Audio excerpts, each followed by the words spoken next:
Hi అండి, అందరికీ నమస్తే అండి. ఈరోజైతే డోనట్స్ని మన ఇంట్లోనే చాలా కాస్ట్ పెట్టి బయట కొంటూ ఉంటాం కదా, ఇంట్లోనే చాలా ఈజీగా చేసుకోవచ్చు. ఎలా చేసుకోవాలో చూసేద్దాము. చాలా టేస్టీగా ఉంటాయండి, చాలా స్మూత్గా, చాలా బాగా వచ్చినాయి.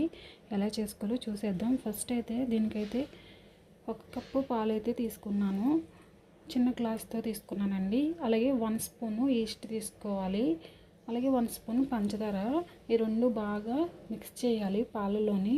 ఒక పక్కన పెట్టేసుకోండి. ఇప్పుడైతే 1 కప్పు మైదా పిండి తీసుకుని 1 స్పూను పంచదార, కొద్దిగా సాల్ట్ వేసుకొని కలుపుకోవాలి. ఈస్ట్ ఇలా పొంగిన తర్వాత ఇప్పుడు మనం దీంట్లో వేసుకొని కలుపుకోవాలి.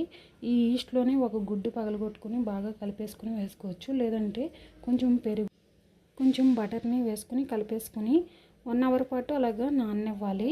ఇప్పుడైతే నానిన తర్వాత ఇలాగా కొంచెం మందంగా ఒత్తుకోవాలి. ఇప్పుడు ఒక గ్లాస్ తీసుకుని ఇలాగా కట్ చేసుకుంటున్నాను. డోనట్స్ షేప్ కట్ చేసుకోవాలి. దీన్నైతే ఇలా గ్లాసులతోనే అన్నిటినీ ఇలాగా కట్ చేసుకున్నాను రౌండ్గాని. ఇప్పుడైతే ఒక చిన్న మూత తీసుకుని దాంతో కూడా నేను ఇక్కడ అరకు మూత తీసుకున్నాను. దాంతో కట్ చేసుకుంటే మనకి డోనట్ షేప్ రెడీ అయిపోతుంది. ఇప్పుడైతే డోనట్స్ అన్నీ రెడీ అయిన తర్వాత వీటిని కూడా ఇలా కవర్ చేసుకుని 1 అవర్ పాటు నాననివ్వాలి.